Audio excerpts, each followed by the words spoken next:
था जहाँ के नियम कायदे कानून कुछ अलग होते थे।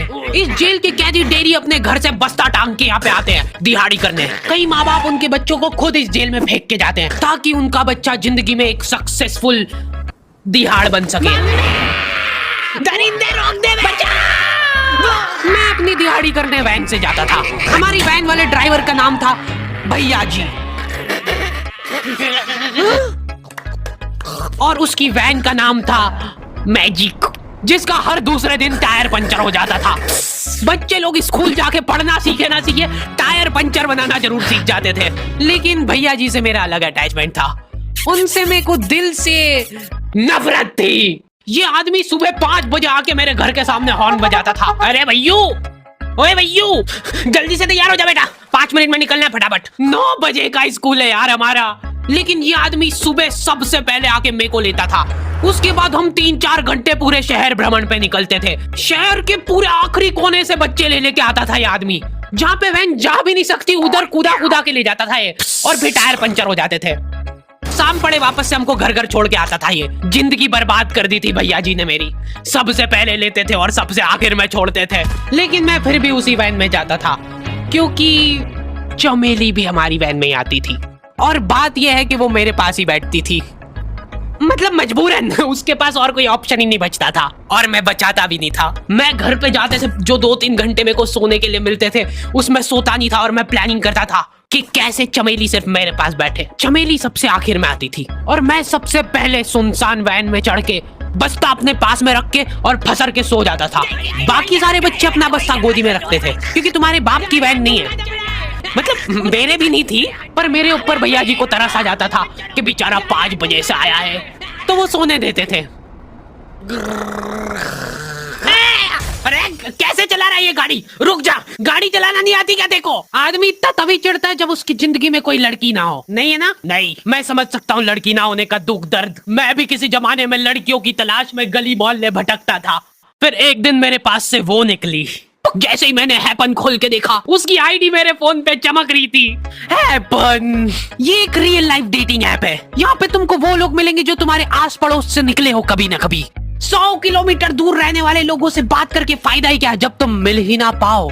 और अगर तुम्हारी घिनौनी शक्ल देख के यहाँ पे तुमसे कोई प्यार मोहब्बत नहीं भी करता है तो तुम फ्रेंडशिप तो कर ही सकते हो फिर भी। So go and check it out happen, link is in the description. लेकिन मैं सोता नहीं था, मैं आंख बंद करके चमेली के घर का इंतजार करता था। तो क्योंकि चमेली आखिरी में आती थी तो वैन पूरी पैक पुक हो रखी होती थी, बच्चे बाहर उबल रहे होते थे और मैं अपना बस्ता पास में रख के एक्टिंग देखो एक्टिंग। और जैसे ही वो आती थी, हड़बड़ाना नहीं, ऐसे टाइम पे हड़बड़ाते नहीं है कि फटाफट बैग उठाया और आओ इधर बैठो जल्दी। मत करना ये हरकत, भाग जाएगी वो। ठरक नहीं झलकना चाहिए जरा सी भी, एकदम सटल रखना है। क्या हुआ? और कहीं जगह नहीं है क्या? तेरे मुंह में मुंह दूंगा मैं। अच्छा ठीक है, इधर ही बैठ जाओ। देख रहे हो एक्टिंग देखो तुम लौंडे की। ना जाने कौन सी नशीली खट्टी मीठी खुशबू लगा के आती थी चमेली। आज तक उसकी खुशबू है मेरी नाक में। मैं वो खुशबू का पूरा मजा ले ही रहा होता हूँ, इतने में एकदम भभका बास आती है जनेका से। जैसे ही मैं बाहर झांकता हूँ, मरा हुआ कुत्ता पड़ा है वहाँ पे। एक काली कार शुक करके निकली और मेरे बच्चे को मार दिया। कैसे करके निकली? शुक। ऐसे नहीं निकली थी, मैं यहीं पे खड़ा था, वो कार आई थी और जैसे ही वो बच्चा नीचे आया तब वो खड़ा, वो बच्चा चिल्लाया और फिर कार करके भाग गई। उधर कुछ बच्चे ऑटो रिक्शा से भी आते थे स्कूल। ऐसा लगता था कि पूरे स्कूल के बच्चे इस एक ऑटो रिक्शा में ठूस ठूस के ले जाता है वो। ये ऑटो वाले और भैया जी दोस्त थे और अब ये बीच सड़क पे रेसिंग लगवा रहे हैं। इनकी गाड़ियां उबला रही है बच्चों से, फिर भी नहीं मान रहे ये लोग। स्कूल जाके वो पीछे मुलट के देख रहा है तो एक बच्चा नहीं बचा उसके ऑटो रिक्शा में। हमारे भैया जी बेचारे पीछे से उनके गिरे हुए बच्चों को उठा उठा के ला रहे थे। ये सब हरकतें करके हम लोग जैसे तैसे कैद खाना पहुंच जाते हैं। सुबह 5 बजे से निकलने के बावजूद हम लोग लेट पहुंच रहे हैं वहाँ पे पहुंच के हमने देखा कि 4 लौंडे मरे हुए पड़े हैं जिनको डॉन ने मारा है। डॉन हमारे स्कूल की इंचार्ज थी। डॉन का कद छोटा था और पेट मोटा था और आश्चर्य की बात यह है कि समय के साथ उसकी हाइट कम हो रही थी। मतलब बड़े नहीं बड़े वो चलता है एक बार को, पर इसकी कम हो रही थी।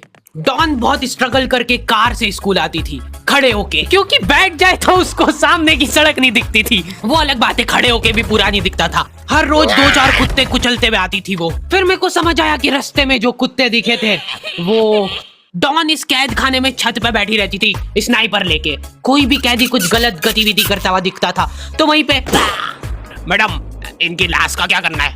अरे ये तो आपको पता ही है। कहाँ रह गए थे यार झमू दीदी, फटाफट ये खून वून साफ करो। झमू दीदी बुलेट से स्कूल आते थे और ये अफवाह फैली हुई थी पूरे स्कूल में कि उनके घर पे मर्सिडीज भी है, लेकिन झमू दीदी हम्बल रहना पसंद करते हैं। ऐसा कहा जाता था कि ये स्कूल ऑन पेपर झमू दीदी के नाम पे ही है, पर वो हम्बल रहने के लिए यहाँ पे झाड़ू पोछा लगाती है। वैसे मैडम इन्होंने करा क्या था? गैर कानूनी पेन फाइट का सट्टा खेलते थे ये लोग क्लास में। उससे मेरे को प्रॉब्लम नहीं है, मेरे को क्यों नहीं? हाँ, हमारी क्लास में पेन फाइट का सट्टा चलता था। हमारे इधर जो लौंडा पेन फाइट में जीतता था सामने वाले का पेन उसका हो जाता था। कुछ बच्चे अपना सब कुछ दांव पे लगा देते थे और कर्जे में डूब जाते थे। फिर भी वो लोग हार नहीं मानते थे और अपने दोस्त से पेन उधार लेके खेलते थे और वापस हार जाते थे। तो अब क्लास में कुछ बच्चों के पास पोटला भर के पेन पड़ा है और कुछ बच्चों के पास पेन ही नहीं है। पेन इस कैद खाने की करेंसी थी, जिसके पास जितने महंगे पेन वो उतना रईस। यहाँ पे ब्लैक में पेन इधर उधर होते थे। नॉर्मल लोगों के पास होते थे 5 रुपए वाले जीफी जेल, जो कि तुम एक पन्ने पे लिखोगे तो पीछे 10 पन्ने तक छप जाएगा। और उनसे भी गए बीते लोग होते थे जो 3 रुपए वाला यूज एंड थ्रो लेके आते थे और उससे भी उनकी अच्छी राइटिंग आ जाती थी। बहुत चिढ़ मचती थी यार मैं कौन से। और कुछ चुनिंदा रईस लोग होते थे जिनके पास होता था ट्राईमैक्स। हर बच्चे का सपना होता था कि उसके पास एक ट्राईमैक्स हो, साथ में आसपास 2-4 लड़कियां हो। प्लीज मेरे को यहाँ पे ऑटोग्राफ दे दो। ये लो ट्राईमैक्स की इनके ये ट्राईमैक्स। क्या बात कर रही है, सही में? एकदम रईस लोग ही अफोर्ड कर पाते थे ट्राईमैक्स। वो बाबड़े भी एक एक अक्षर लिख के रिफिल खोल के देखते थे। खाली हो रही है तो एक बार एक रईस बच्चे का ट्राईमैक्स चोरी हो गया। पूरे स्कूल में हाहू मच गई थी। वो देखो, उस दिन हमको पता चला कि वो आदमी दौड़ भी सकता है। हमारे स्कूल में कुछ भी कांड हो रहा है ये आदमी सबसे पहले दौड़ के आएगा, पूरा बैग खोल चोर, और बच्चों के बैग चेक करेगा। स्कूल वालों को भी इसकी सैलरी देते वक्त सबसे ज्यादा अखरती है। सैलरी किस चीज की? इस आदमी की शक्ल देख के ऐसा लगता था कि ये स्पोर्ट्स की आड़ में वैन वालों के साथ मिलके बच्चों की स्मगलिंग करता है। इस महान आदमी का नाम था भूषण। इसने अपनी जांग पे टैटू करा रखा था, भू अलग जांग पे, सड़ अलग जांग पे। सर कल से खो खो खेलने के लिए कितनी बजे आना है? वो तो बैग चेक करा पहले तू। इन्होंने पूरे कैद खाने के कैदियों को लाइन से खड़ा कर दिया है। पेन हमारी क्लास के बच्चे का गुमा है और पूरे स्कूल में ढूंढ रहे हैं लोग। आखिरी में पता चलता है कि वो बच्चा घर पे भूल के आ गया था उसका पेन।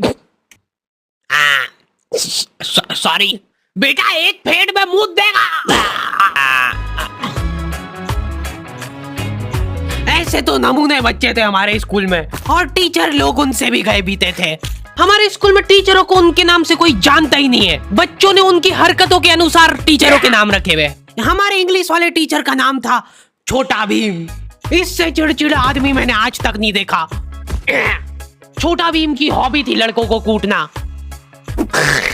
उस बेचारे की हाइट छोटी थी तो बच्चे के मुंह तक उसका हाथ ही नहीं पहुंचता था। बेचारा उचक उचक के मारता था, फिर भी कमर तक ही हाथ पहुंच पाता था उसका। एक पॉइंट पे मेरे को ऐसा लगने लग गया था कि उसको सैलरी लड़कों को कूटने की मिल रही है। कभी किसी बच्चे को बहुत ज्यादा मार दिया, घायल हो गया वो बेचारा, ये लो आपका एक्स्ट्रा बोनस। होमवर्क तुम्हारा बाप करेगा क्या? सर मेरे पापा मर गए थे। तू भी मर जा। ये लो। अरे वाह, नहीं चल रही, सांस तो नहीं चल रही है। हाँ कंफर्म मर चुका है ये। ये लो आपका प्रमोशन हो गया है। लड़कियों से उसका अलग अटैचमेंट था। कौन सा परफ्यूम लगा के आई हो? सर थोड़ा दूर रहो। अरे मैं कुछ कर थोड़ी ना। भोली सी सूरत और आंखों में ठरक लेके स्कूल आ जाता था ये daily. So this means that he will jump over it and then he started. ये आदमी इंग्लिश को इंग्लिश में ही ट्रांसलेट करके चल जाता था हमारी नंगी आंखों के सामने। इधर वॉशरूम में मौत का नंगा नाच मचा रखा था लॉन्डो ने। 4 लॉन्डे दिन भर वॉशरूम में जाके खड़े हैं, कुछ भी नहीं कर रहे वो लोग वहां जाके। उनको बस मन की शांति मिलती है वहां जाके। अगले दिन उन चारों ने प्लानिंग करी, कुछ तो प्रोडक्टिव करते यार वहां जाके। अगले दिन वो सब पानी की बोतल लेके गए। अब वो पानी पी पी के हाथों हाथ मूत रहे हैं। और ये टीचर लोगों को प्रॉब्लम क्या है, बच्चे अगर वॉशरूम जा रहे हैं तो एक गया है तो अभी दूसरा नहीं जा सकता है। क्यों? तुम्हारे घर की लेटरिन थोड़ी ना है वो कि एक टाइम पे एक जना यूज कर सकता है। मान लो वो 2 जने अगर वॉशरूम में मिल गए तो वो क्या कर लेंगे ज्यादा से ज्यादा? भाई यहाँ का बल्ब निकाल लेते हैं ना। हाँ निकाल लो, फीस भरी है अपन ने। लॉन्डो को ऐसा लग रहा है कि इन्होंने फीस भर के पूरा स्कूल खरीद लिया है। 10 लॉन्डे कॉरिडोर में छाती चौड़ी करके चल रहे हैं प्रिंसिपल के सामने। प्रिंसिपल को इग्नोर कर रहे हैं ये लोग। इनको ऐसा लग रहा है कि इन्होंने फीस भर दी है तो प्रिंसिपल इनके पैर पड़ेगी। उनमें से आधों ने फीस भरी भी नहीं है। हमारा स्कूल बिल्कुल सेफ नहीं था। हमारे वॉशरूम में चोरियां हो जाती थी यार। बल्ब चोरी करने के बाद सब लोग अंधेरे में मूत रहे एक दूसरे के जूते पे। उधर उधर कर। उसके बाद पूरे वॉशरूम में कुछ दिख नहीं रहा है चोरी करने का। तो ये लोग हाँ नल उखाड़ के ले गए। नल कौन ले जाता है? कभी वो मछली वाले साबुन चोरी हो जाते थे, कभी ये फिनाइल की सफेद गोली को माउथ फ्रेशनर समझ के खा जाते थे। भाई इसको चबा मत, इसको चूस, ज्यादा देर तक चलेगी ऐसे। ठंडक हो रही भाई, ठंडक।